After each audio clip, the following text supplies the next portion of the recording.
दोस्तों, साहस हो तो सफलता होने के साधन भी मिल जाते हैं। बहुत सारे लोगों के मन में यह प्रश्न उठता है कि साधन होने पर इंसान साहसिक सफलताएं प्राप्त कर सकता है या अंत्य क्षेत्र में प्रचंड इच्छा शक्ति रहने पर अद्भुत कार्य कर सकने की क्षमता एवं सुविधा को जुटा सकता है। इस प्रश्न का अनेकों बार समाधान हो चुका है। बहुत से लोगों ने असंभव समझे वाले कार्य को हाथ में लिया है और पूरे कर दिखाए हैं, जबकि दूसरी ओर साधन होते हुए भी कितने ही व्यक्ति कोई भी महत्वपूर्ण कदम उठा नहीं पाते हैं। किंतु लगन हो तो न केवल क्षमता विकसित होती है पर साधन सामग्री भी जुटती है, सहायक भी मिलते हैं और ऐसे काम को संभव हो जाते हैं जिन्हें सामान्य बुद्धि से देवी चमत्कार ही कह सकते हैं। मनुष्य के दैत्य को कोई अंत नहीं है। वह डरपोक, कायर, स्वार्थी भी परले दर्जे का है, किंतु सदा ही ऐसा नहीं होता है। सभी वैसे नहीं होते हैं। जिन्हें अपने मानवीय पूरस का सम्मान भरा बोध होता है, वह महत्वपूर्ण उद्देश्यों की पूर्ति के लिए प्राचीन समय से भयंकर खतरे उठाते रहे हैं।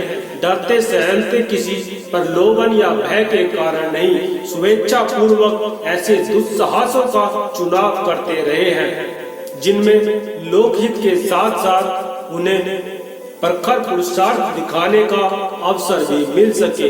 क्या आप जानते हो कि दक्षिण ध्रुव की खोज के विचार को कार्यान्वित करने की आवश्यकता ने एक मामूली से पीटर को एक अद्भुत आविष्कार करने का अवसर दिया था। वह यह सोचता था कि बर्फ की मोटी सतह पर छेद समुद्र के गहरे जल में प्रवेश कर सकना, खोज के लायक तापमान उत्पन्न कर सकना कैसे संभव हो सकता है। उस पीटर ने विज्ञान पढ़ा और समुद्र में पानी की ठंडी गर्म परतों के बारे में गहरा अध्ययन किया। इस जानकारी के आधार पर वह इस निष्कर्ष पर पहुंचा कि बर्फ के नीचे ठंडा पानी और ठंडे पानी के नीचे गर्म पानी की परतें हैं। यही हाल आकाश में हवा का भी होता है। ठंडी गर्म परतों के रूप में हवा भी ऊपर आकाश में फैली हुई है। समुद्र का भी यही हाल है। ऐसी दशा में यह संभव है कि नीचे की गर्म पानी को ऊपर और ऊपर के ठंडे पानी को नीचे धकेलने का रास्ता बन सके तो दक्षिण ध्रुव में समुद्र में गहरे गोते लगाए जा सकते हैं और नीचे का कुछ भरा पड़ा है उसका पता लगाया जा सकता है। ऊपर कई जगह ऐसे हैं जहां सिर्फ 15 फुट मोटी बर्फ है। उसमें छेद करके पानी में जाने का रास्ता बना लेना तो प्रस्तुत औजारों से ही संभव हो सकता है। उसमें कुछ विशेष कठिनाई भी नहीं है। आखिर इस प्रयोजन को सिद्ध करने वाली मशीन बना ही ली गई। उसका नाम रखा गया था एकोथन, जिसका प्रयोग कई झीलों में और खुले समुद्रों में किया गया। वह अपना प्रयोजन पूरा करने में समर्थ हुई। इसे लेकर समुद्री गोताखोर जिम थॉर स्वयं इस क्षेत्र में पहुंचा। इसके लिए अमेरिकी जल सेना का एक जलयान, एडिस्टोपर और एक हेलीकॉप्टर प्राप्त कर लिया गया। आवश्यक उपकरण लेकर जो समूह दक्षिण ध्रुव से जानकारियां प्राप्त करने के लिए रवाना हुआ, उसमें ऐसे 5 व्यक्ति थे जो शोध कार्य की आवश्यक योग्यता से संपन्न थे। इन लोगों ने ध्रुव क्षेत्र की लंबी यात्राएं की। बहुत कुछ ढूंढा खोजा गया और पाया गया। हमें इतना ही जान लेना पर्याप्त है कि उन लोगों को पग पग पर प्राण संकट का सामना करना पड़ा होगा।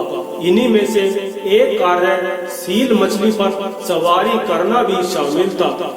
यह खौफनाक विशालकाय मछली कभी कभी ध्रुवीय बर्फ में जहां तहां पाए जाने वाले छेदों से होकर ऊपर उछल आती है और बर्फ पर धूप सेकने का आनंद लेती है। साधारण मनुष्य उनका नाम सुनते ही डर सकता है, पर जिम थॉर ने दौड़ लगाकर उसमें से एक सवारी गाड़ ली थी और उस ऊंट की तरह बिलबिलाती मछली पर चढ़कर तब तक यात्रा की थी जब तक कि वह अपनी सुरंग के प्रवेश द्वार तक नहीं पहुंच गई थी। ऐसे अनेक दृश्यों के चित्र वहीं की परिस्थितियों के प्रमाण साधन ढूंढ कर लाए, जिनसे आगे चलकर उस क्षेत्र के संबंध में उन जानकारियों की ऐसी श्रृंखला बन गई जो आगे चलकर समस्त मानव जाति की प्रगति के महत्वपूर्ण योगदान दे सकी। दोस्तों, मनुष्य पुरुषार्थ का पुतला है। उसकी शक्ति और सामर्थ्य का अंत नहीं है। वह बड़े से बड़े संकटों से लड़ सकता है और असंभव के बीच संभव की अनुभव किरणें उत्पन्न कर सकता है। शर्त यही है कि वह अपने आप को समझे, अपनी सामर्थ्य को मूर्त रूप देने के लिए साहस को कार्यान्वित करे।